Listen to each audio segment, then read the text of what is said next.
Bom, provavelmente esse é o vídeo mais importante que a gente fez até agora. A gente vai discutir um pouquinho sobre o cenário atual econômico, a relação do impacto de juros nos investimentos e de que maneira isso pode ou não ser aproveitado. Marcos, aproveitando essa oportunidade, queria começar perguntando se o atual descolamento do índice Ibovespa, para o índice de Small Caps, ele chama a atenção do mercado para uma possível ideia de operação. Ou seja, o descolamento do índice Bovespa com o índice que une as empresas de menor capitalização, que são mais sensíveis a juros, traz nesse momento uma possível oportunidade? Sim. Resumindo assim, nós temos uma janela de oportunidade muito interessante no mercado. Então vamos começar por partes aqui, né? Então, o Ibovespa, ele é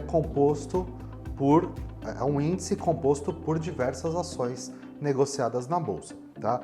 Tem diversos índices que tentam replicar algumas teses distintas. Então, o Ibovespa ele serve para ser uma proxy, um benchmark de toda a movimentação da bolsa. Mas tem outros índices, como você mencionou, Small Cap, que ele também é um índice que tenta replicar as principais movimentações das ações de baixa capitalização. Essas empresas, não é por ser de baixa capitalização que elas são ruins, muito pelo contrário, elas apenas são pequenas em relação às nossas grandes blue chips do mercado. Com base nisso, também elas trazem muita oportunidade. É muito mais fácil uma empresa de 10 bilhões dobrar de tamanho do que uma Petrobras, né? Então, nós estamos inseridos exatamente numa janela de oportunidade onde ocorreu um descolamento muito forte desses dois índices, tá? Exatamente por causa da taxa de juros, onde, como você mencionou, né, essas empresas são muito sensíveis à taxa de juros. Perfeito.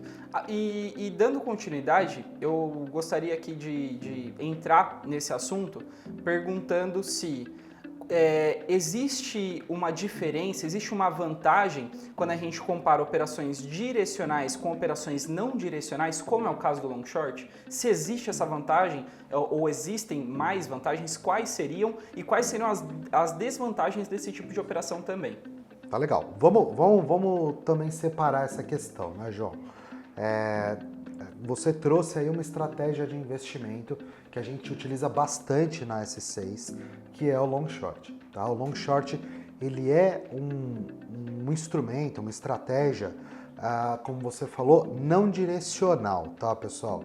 E aí nós temos diversos vídeos, seu, explicando esse tipo de estratégia, mas basicamente o investidor que utiliza desse tipo de veículo, ele pode ganhar tanto na alta dos ativos, quanto na baixa dos ativos. O mais importante ali é a diferenciação entre esses dois ativos, tá? Então, veja, nós temos realmente um descolamento das empresas de maior capitalização, principalmente em relação às empresas de menor capitalização, que são do índice Small Cap, e isso se deve à taxa de juros.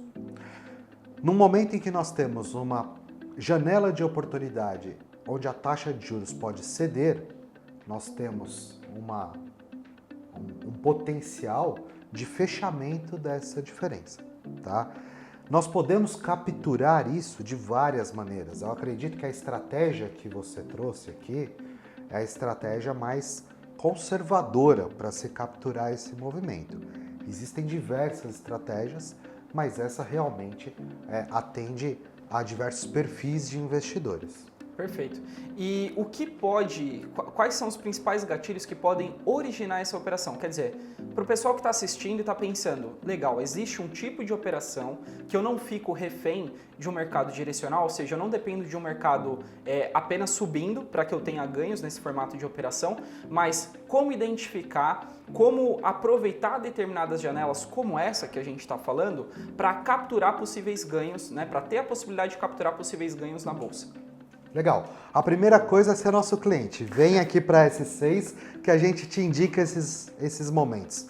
Mas falando agora de maneira mais assertiva, existe sim como você identificar esses movimentos através de alguns indicadores, através do acompanhamento da relação entre esses índices, né? Então, quando a gente faz a divisão de um índice pelo outro e cria um ativo sintético, né, que é exatamente a razão entre eles, a gente consegue ver de maneira muito mais clara, de uma maneira muito mais transparente esse tipo de operação. A estratégia mais conhecida como estratégia quantitativa, tá?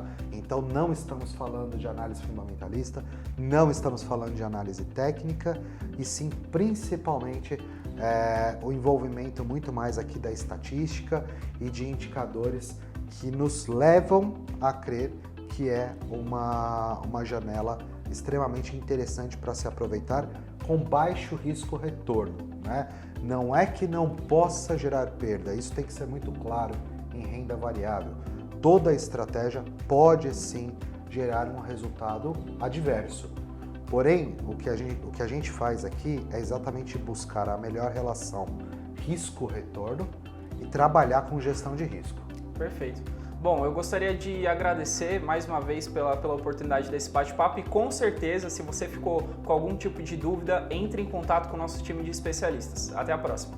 Obrigado.